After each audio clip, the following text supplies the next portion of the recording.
Uh, Hello, ladies and gentlemen. Welcome to Arm Wrestling Tonight. This is Hollywood Matt Connelly with the double biceps that is in the contract, a legal requirement every single time we appear on camera. Just making sure the lawyers are happy that the T's are crossed, the dots are I'd. Correct, it is. All right. The man to my left, but to your right, depending on what sort of screen you're looking at, it is the Master of Disaster, the King of Sting, the Count of Monte Cristo. It is the Siberian Bull. It is Thunderlips, the Ultimate Male. It is the winner of the Dave Stockbridge of the Year award, the illustrious award held by the illustrious man with the illustrious beard. It is your friend and mine. Please welcome to the show, Dave Stockbridge.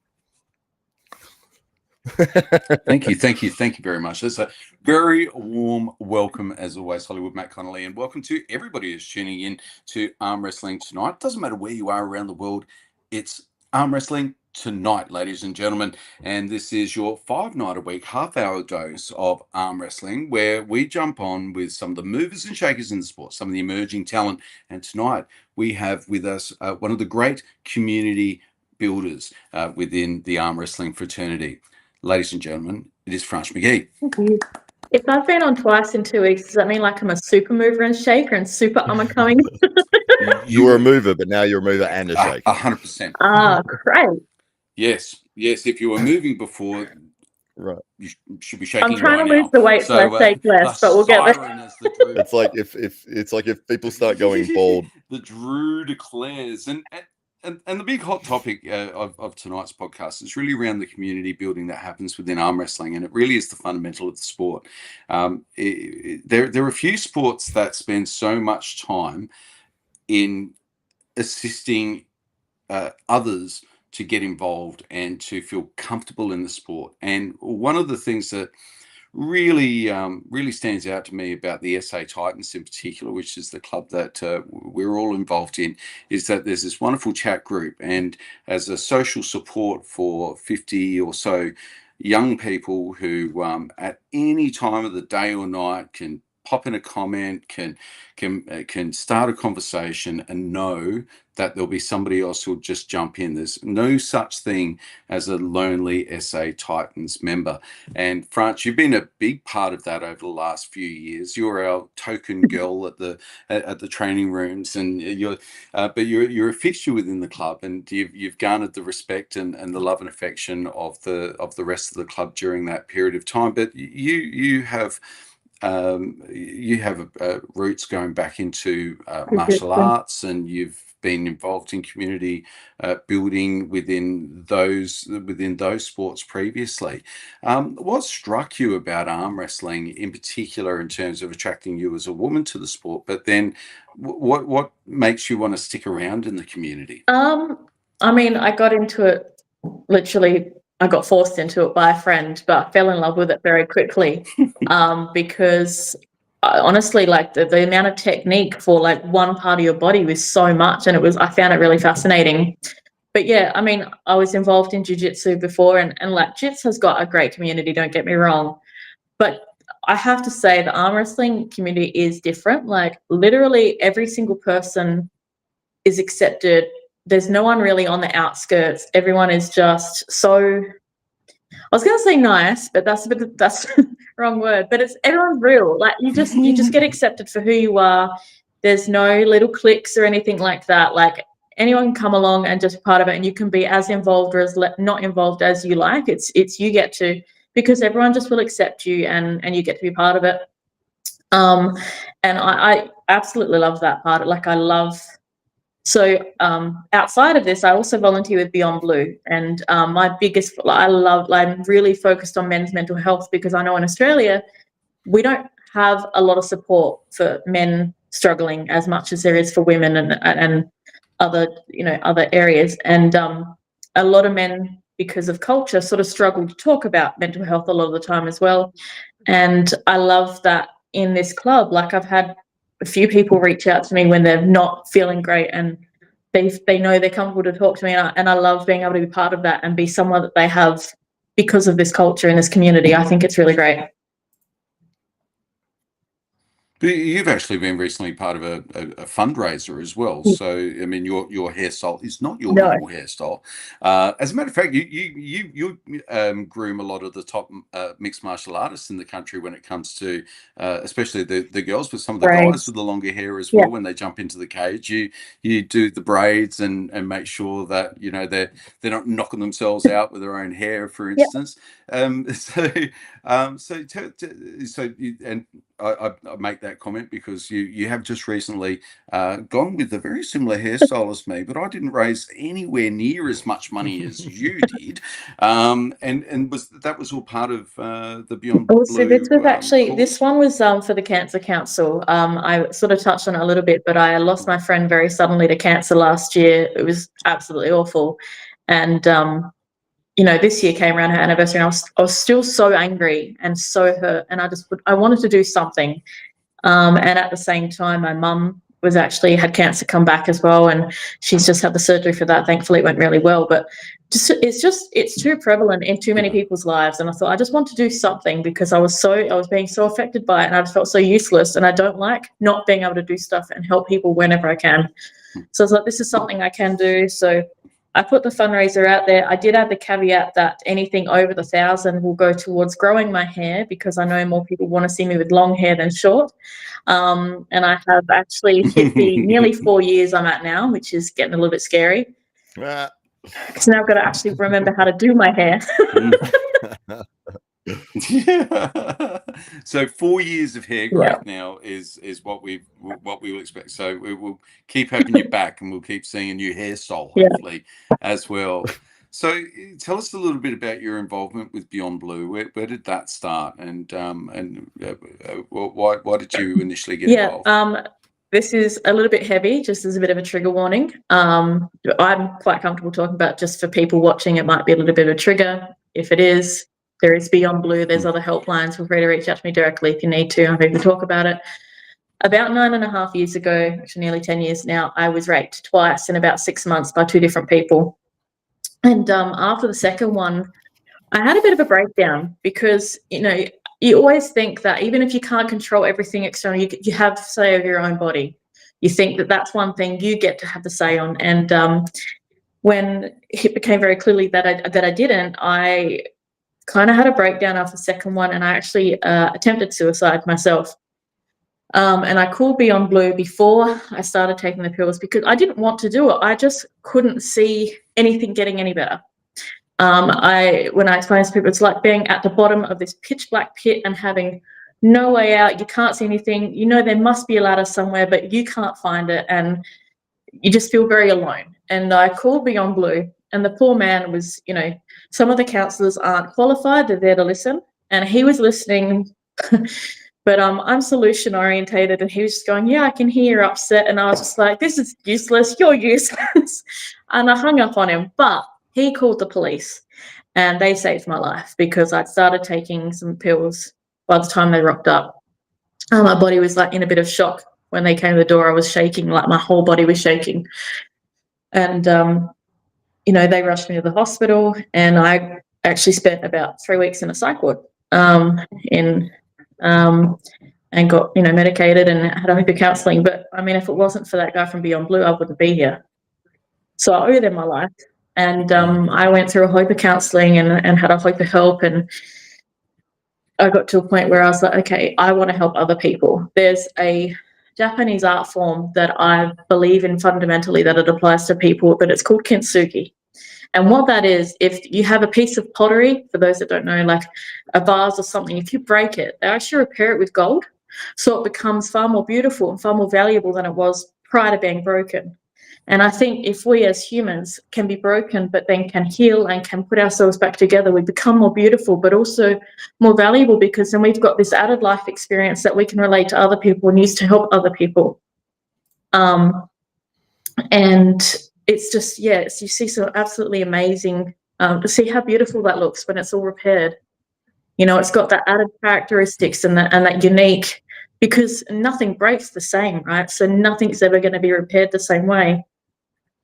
And I love that. I actually wrote a song about how it can apply to us as humans. But I think if we can heal like these things, put ourselves back together, like I said, we become able to relate to other people and to be there for other people when they go through stuff. And so I think it's, I like to look at it as myself like a piece of repaired vase. And yeah, so that's. And did you get into BJJ Yeah. after that as a way to So did you find that a healthy way of honestly also amazing helping with? Yeah. So I mean, as a kid, I always wanted to do some martial art. My mum never let me. She said I'd murder my sister, so was never able to do anything. But yeah, after that all happened, I really actually. Have you murdered your sister? By the way? No. I would like to clarify that she's held a knife to me, and the worst thing I've done to her is thrown her in a cupboard. So. Yeah, but it was a big cupboard. But yeah, no, that cupboard had one day left till retirement. But yeah, no. So. And had you seen BJJ on TV, or had you seen it on YouTube? I watched a movie. So I always want to do it, never did. I watched a movie called Here Comes the Boom, and I was like, I still really want to do something martial arts. And I was chatting to a mate of mine who lives in WA. I'm in South Australia, and he said, "Oh, you should try jiu-jitsu." I'm like, okay. I literally knew nothing about it. I couldn't have told you anything. I was like, cool. I just looked it up. There's one around the corner. Sweet. I called the guys that I'll show you. Like, we have a private beginner's lesson. And so I showed up, and it was Michael Toyama. So I was really fortunate to train under him, and again, knew nothing. Like, when I tell you nothing, I didn't even know nothing. And he goes, "I'll show you the basics." I'm like, all right, no worries. And he goes, "I'll get you to lay down." And I'm like, all right. Right. And he gets to mount position. So he's now straddling my stomach. I'm like, "Do you buy me dinner at any point during this?" At least he went to mount, not a full guard. I know. So he's got that, but he showed me a figure four, a collar choke, and an arm bar from mount. And I was like, I love this. Literally fell in love with it. I was like, this is great. I want to be able to do this to people. And yeah, so I started training. And at the time, I was training 3 to 4 times a week. I would do beginners and advanced class on Tuesdays and Thursdays. And I was doing no-gi on Wednesday nights with MMA. And then I'd occasionally go to open mat on the weekend. So I was training all the time. And I went from being someone that was literally physically sick every time I went outside to now, if you know me, you know that that's not actually the case at all. But it helped. And the people that I met, like, I met some people that are still some of my really closest friends, people that were like big brothers, people who were just there when I needed them. At the time I was feeling pretty alone and everything. And yeah, it was a godsend at the time. So yeah. Yeah. And of course, Michael has now passed, so we just want to acknowledge that Michael has impacted so many people's lives in such a positive way, and it was a very it was a shock. It was a privilege to read his eulogy at TFC a few events ago, and to see 1,000 faces there whose eyes welled up at the thought of his contribution to the whole community here in South Australia and beyond. So our thoughts are still with Greg and the Toyama family as they still deal with this great loss, and the whole BJJ and MMA community here in South Australia and around Australia, who certainly owe a great debt of gratitude to Michael and the whole Toyama family.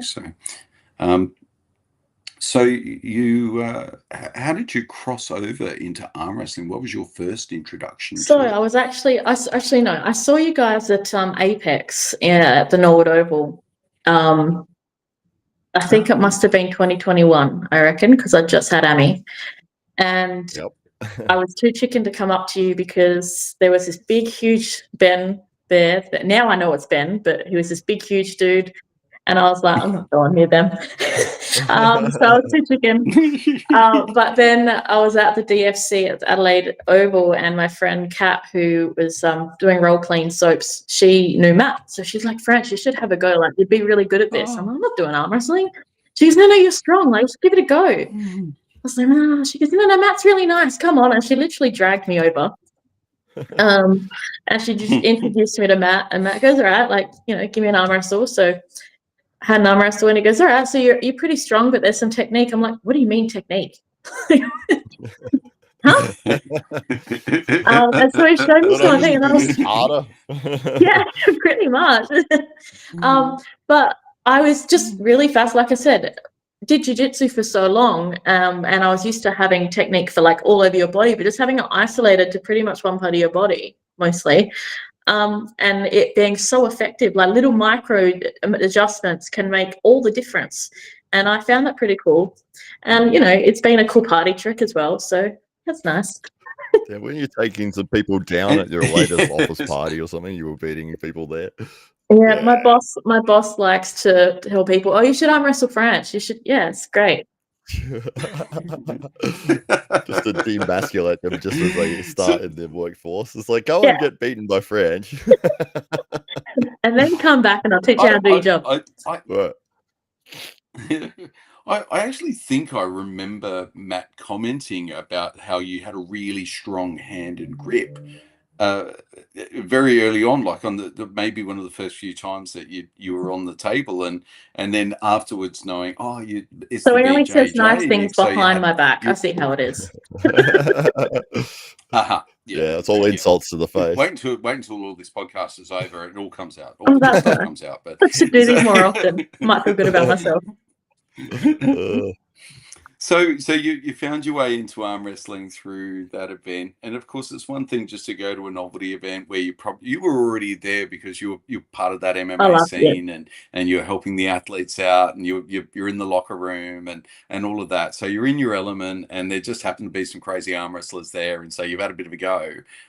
But it's another step to then walk into the training room, and as a woman who's had your experiences there as well, to walk into a room of 30 or 40 young dudes that you don't know, that would be paralyzing, socially paralyzing for not just any woman, but for almost anybody. But so what made you feel within you? What was the calling to then go down to the training rooms and to start being part of this amazing arm wrestling community? I mean, it was not far from me, and I had I had to psych myself up so much because I was like, I'm gonna know no one. I was like, Matt's not going to remember me. No one's going to know me.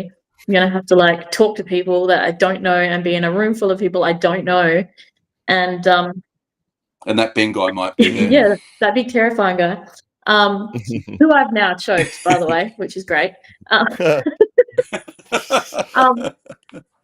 usually pays people to do that. Not people that look like me. No, so I had to really psych myself up, but I was so interested in it. Like I really enjoyed like just learning the bits. And I was like, I want to do this a little bit more. Like I found it really fun. And then everyone was just so nice. And I think half the guys were terrified because there was a woman in the room for a change. And then the other half were trying to work out what I was doing there. But it was great. They were so nice.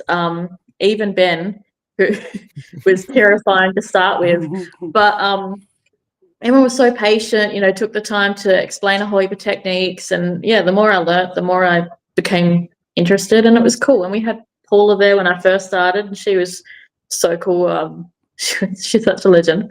But it was just a really cool bunch of people, and some of them are now friends. And it now seems that you're everybody's honorary sister.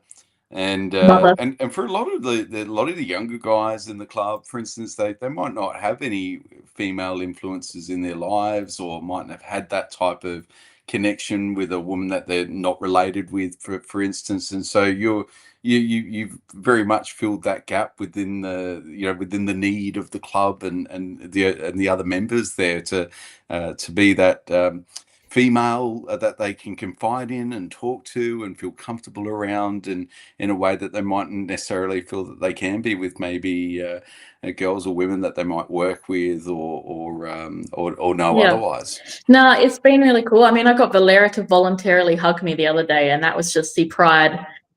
That's just made me feel like my life goal is accomplished. Did he do it last night as well? Yep. Got a hug. Oh, he did? Wow. Yeah. Wow. The progression is. I've done it. And Valera's a young man at the club who is a lovely young guy, but he's a little bit closed off emotionally, you might say. He's not the most, so for that to happen, it's you're unlocking something within that young man. He's finding another piece of himself he didn't even know was there. And so, talking about the community building, so now you are very active in the club.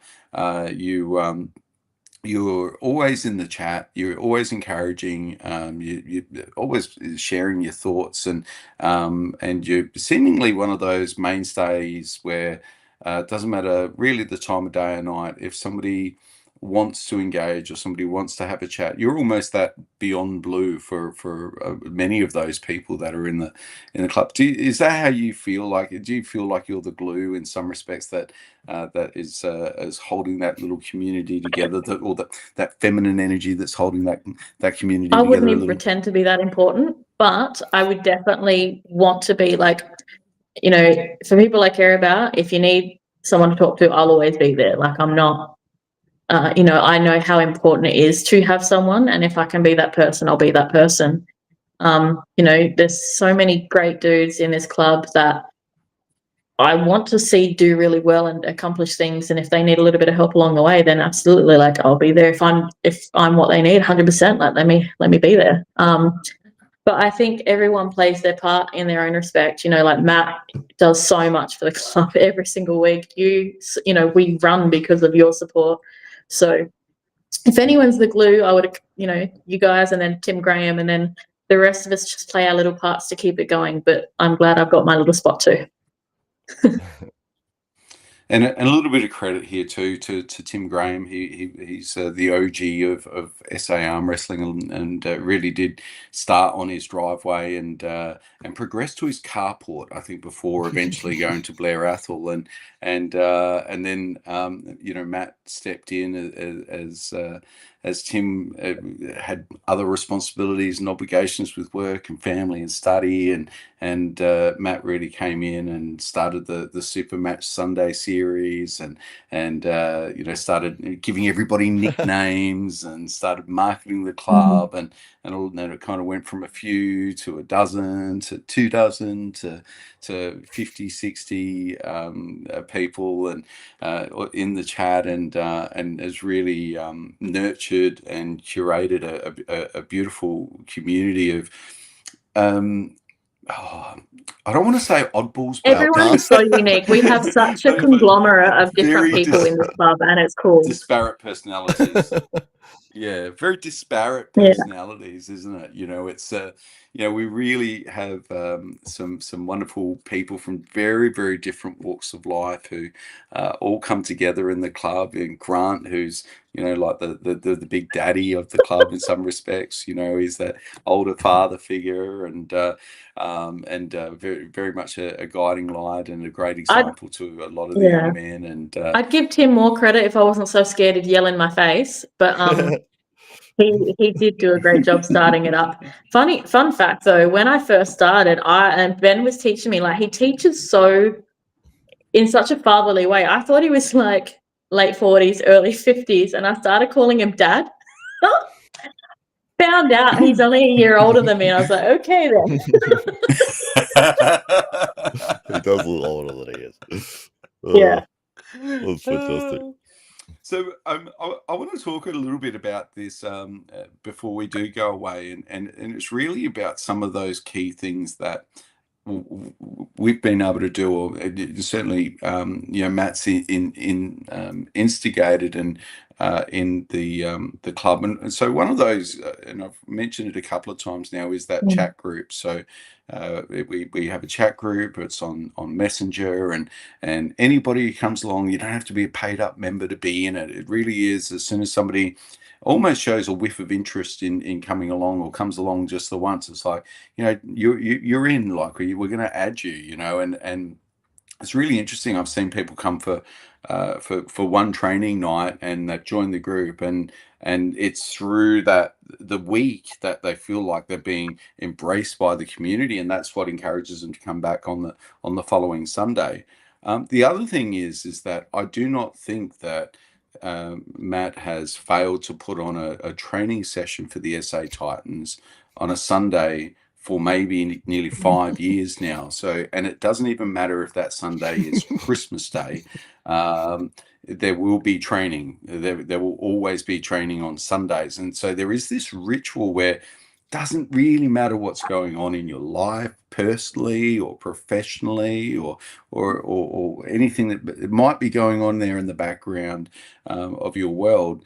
In your mind, there's always going to be that certainty of Sunday 5:45. The doors will be open, and there'll be arm wrestling for 2 or 3 hours, and then you've also got a real ritual of going out afterwards as a group. And When so, training finishes at 7:45, everyone, that's when we go get food. That's when we just get started. And when does training ever finish at 7:45? When Franch is hungry and starts packing up the tables at 7. And he will push people off of the table as they're on it. Like, it's like, hang on, where's the table going? And so that's 5:45 to 7:45 every Sunday, and it's been the same venue for all of that time as well. So that, in a world that seems to be changing so rapidly, and where the shifting sands of circumstance is such that it feels really difficult for young people in particular to grab a hold of reality, that certainty and stability in the club is maybe for some the only certainty and stability that they have in their lives. So I really want to just iterate this point, because if you're an arm wrestling fan and you tune into arm wrestling tonight, then you're doing so because you're part of the community, or you want to be a more active part of the community. I mean, we see some wonderful people in the comments that I feel like are a part of my life that I've never met before. I feel like if the Drew wasn't there, I would feel like, where's the Drew? Like, is he okay? Is everything all right in Las Vegas? I'll be checking out the Google what's going on in Vegas. There's been a weather event. I'd feel like there was something wrong, and I think that this is is one of the beautiful things of our sport, that I'm sure in other sports it's there, and I'm sure in other clubs it's there, but I see it just so much in our club and in other clubs. And I would just really ardently recommend to anybody who tunes in, who is thinking about starting a club, or is already part of a club that wants it to be more like we've just described, then first and foremost, and know who your leader is. And in our case, that's Matt. Matt really does, is so much behind the scenes. It really comes down to the few when it comes to getting a club started, so that the many can enjoy the benefits of it. And having a leadership, or a leadership group or team of people who are there to make sure that in the event that something did happen to Matt, Franch would be there with the key on Sunday. Tim will turn up out of the blue, if he needed to with the key, if something happened, and training would go on, and we all know that would happen. There wouldn't be a time when training wouldn't happen, even if something did happen to Matt. So one, certainty, ritual, a chat group. Please just start a chat group, because arm wrestling is so much more than what you do on the table. Connect you as Power going out. humans. Power's out again at Dave's house. I think he had some problems before we went live. He's probably frozen there. Looked like all the lights disappeared right at the end there. It was a great summary of the episode, though, by Mr. Stockbridge. He might pop back in. We'll see. But yeah, it was fun. Like last night, obviously we had training, and as per usual, went out Outside the at building. dinner. That's right. It was outside the building. Somebody drove their car into the community center where we train, and They wanted to missed join us so much. They drove That's their right. car in. We were 4 days early and about 500 kilometers too fast. Straight through a brick wall. Oh goodness. Hope they're Yeah. okay, in all seriousness. Yeah, I think they were okay. But yeah, so we had the session last night and then dinner. Everyone came to dinner, and then after that we had ice cream, which we always do. We go to the ice cream place, and we were playing card games and stuff like that. And I remember, I think Kyle or it was Muhammad, one of the two. We were playing Uno, and he said, "Where else would you ever be in an arm wrestling club where you guys would be sitting in an ice cream bar playing Uno together?" Exactly. So Now yeah. we've got such a great vibe, like just such a good group of people. You know, everyone's just so nice, like so accepting of everyone else. It's a really welcoming vibe, and it's really good. I'm so glad I found the club. Yeah, absolutely. That makes a big difference, especially just so many people will come along and not even train. I mean, for weeks, you know, Stephen, Ben just turned up and they just talked. I was coming with my broken elbow. Right, there you go. Can't train, but I talk. Yeah, because you're in that rhythm. You know, you want to see everyone, you want to hear about what's going on, and yes, it does make a really big difference, especially when you get people that have come along for the first time, and then we're like, "Oh, well, how'd you go tonight? And do you have a good time?" And they're like, "Yeah, it was great." And I'm like, "We're going to dinner just across the road if you want to come along to that." And they're like, "Oh, all right, sure." And then it's like, we have dinner, and then it's like, we're going to ice cream just down the road. We're going to play card games and stuff. So do you want to come to that? All right, yeah, sure. Yeah. No, it's great. Yeah, absolutely. One of the funny moments for me, which we were playing card games. It was Kyle's first night ever. So I had driven him there, so he couldn't leave because he was with me. Hostage. So had a good time on the tables. We've gone to dinner. Everything's great. We've gone to the ice cream bar, and we were playing the hot dog game, which is it's not supposed to be a violent game, but it ends up but being we have Ben and ridiculous. Steve, so everything is a violent game. And you're supposed to grab the cards as fast as you can. Everyone's fighting to grab these cards, but Ben likes to just give up on trying to get the cards and just karate chop everyone else's hands as they're trying to get them. And Kyle was reaching for one. It's brand new, doesn't know anybody. He's first time there, and Ben has karate chopped his hands so hard. I was like, "Oh my god, what are you doing? He's not going to come back." Yeah. My first night, we went to the Pancake Kitchen and we played that cheese taco card game, and I got there first, and I had so many huge ham hands just slam on top of mine. It was violent, but it was so fun. It was just really fun. I think for a while there, Stretch, who's enormous Oh, and has Lord. a huge hand, he would deliberately wait and then just wait till everyone and then smack everyone's hand up. So good.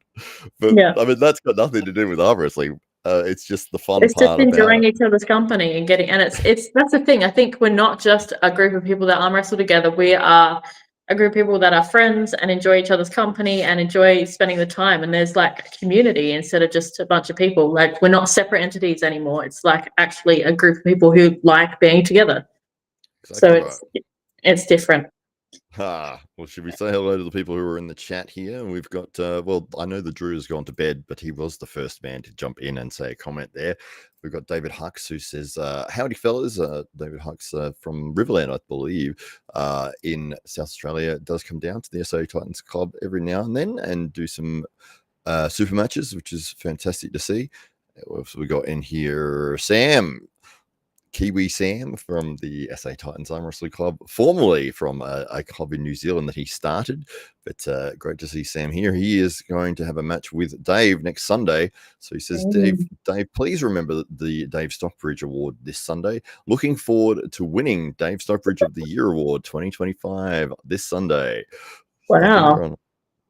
We've got Lucky Wood in the chat. She says, yeah, it's Franch again, which is awesome. Oh, that's nice. The Drew said he was going to bed. Mr. Peanut is here. Hello to Mr. Peanut, as always.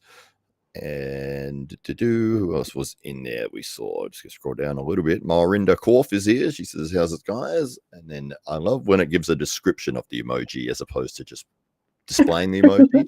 We've got finger red, number 1, medal yellow, first red. What the heck is that? What, what? Okay. Finger red, number 1. I think it's the little smiley with the one thing that goes like that. Yeah, okay, yeah. And then medal yellow first, like the medal you would hang around your neck. Yeah. Much more fun when it's a description. You have to create the visual. It's like when you watch a movie with subtitles and it's like ominous music. Yes, that's right. I love that. That's awesome. All right. Well, so any final thoughts, Franch McGee? No, I think we've said a lot on this one, and if you are thinking about trying arm wrestling, you should definitely come along on a Sunday and come say hi. Next Sunday is my birthday weekend, which is an even better time to start because I get to pick where we go for dinner. But no, absolutely come and try it. Everyone is so welcoming. Come say hi to me or Matt if you don't know anyone and you want someone to say hi to, and we will chuck you on a table with other people and get you started, and it'll be a great experience. There you go. Yeah, so 5:45 to 7:45 every Sunday, Kilburn Community Centre, which is 59 Gladstone Avenue, Kilburn. That's if you're in South Australia and Adelaide. But apart from that, we love the fact that the arm wrestling community is very similar to that, well, at least that I've experienced around the world.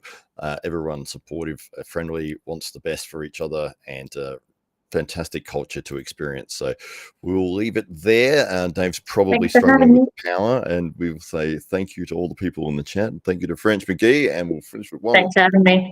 Double bicep there to finish it off.